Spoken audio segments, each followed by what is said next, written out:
Am I Blue? Today we're going to talk about mid-19th century red and blue applique quilts. We're all familiar with the red and green applique quilts of the mid-19th century. They're probably some of the most coveted of all quilts. Ranging from New York to the South, they spread across the country but were particularly popular in Pennsylvania, Ohio, and Kentucky. Many were made as far away as Indiana, Illinois, and even Iowa.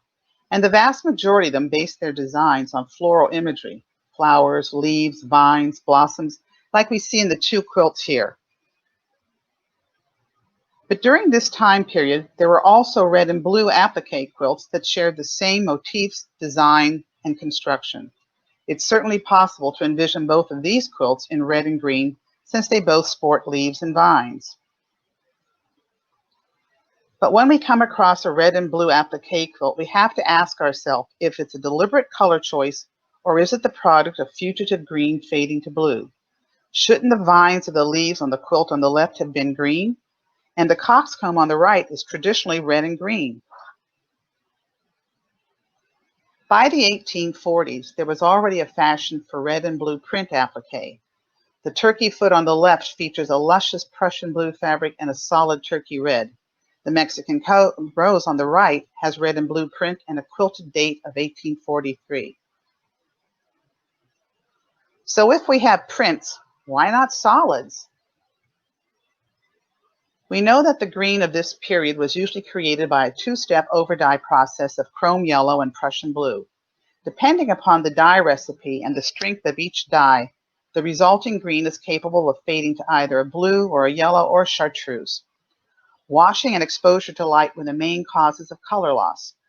Looking at the image on the left, we can see that the maker used two different bolts or dye lots in her quilt.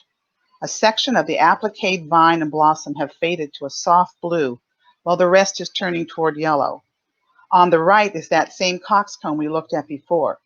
Close examination of the blue fabric shows that it was once an overdyed green that has suffered a complete loss of the chrome yellow. So how do we know the fabric was green before? Well, there's several ways. First, we check the folds, the seam lines, or applique lines for evidence of green fabric. Sometimes these areas are protected from strong light or strong detergent and can retain their original color. You might also see the same print in a quilt, but one piece will have faded to blue while the other remains green. This is possibly different dye lots or even a different colorway. If you look closely at the overall blue fabric, you can sometimes spot subtle variations in color density, revealing a hint of green. And finally, you can also check the applique thread. Early quilters didn't always match their thread to the fabric and even used white appliquing thread regardless of the fabric color. However, in this case, the thread on the blue fabric is green, giving a pretty clear indication that this was a red and green quilt. In addition, because this coxcomb quilt has faded to blue so completely and evenly, we can assume that the maker used the same bolt or dye lot of green solids.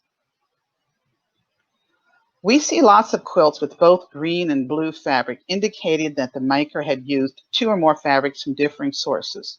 Why or how did this happen? Well, there's several reasons. First of all, the maker didn't know that the greens were from different dye lots when she made the quilt, and maybe all the greens matched. Maybe it was necessity. Perhaps the blues and greens were all the fabrics that the maker had. Or maybe she wasn't a perfectionist and it just didn't matter. And it might even have been an aesthetic choice. She liked the way it looked. Both quilts here appear to have been intended as red and green quilts, but as we can see, time had other intentions. In particular, the quilt on the left has several differing shades of blue and green, indicating the maker used green fabric from a variety of manufacturers. Some of the dye might even have been a home dye, and it's entirely possible that the greens didn't match from the get-go and she just used what she had. Now, sometimes we find that quilts have blue and green fabric of different prints, but used in the same manner. It might be a bit hard to see here, but both of these quilts use predominantly a green print fabric, but each has several different blocks fashioned from an entirely different blueprint. In both, the placement of the blocks is not in any logical order or design. Why would she do that? If we look at the quilts in black and white, it's hard to tell the difference between the blue and green fabrics. Is it possible that the quilters of the period felt that blue and green, having the same tonality and value could be used interchangeably, and so an organized arrangement really didn't matter? It's hard to say. We can't always know the reasons for the color differences, and regardless of what we feel was the maker's intent, sometimes it's best just to step back and enjoy this lovely color palette. But that doesn't stop us from asking the next time we see a beautiful red and blue applique quilt, am I blue?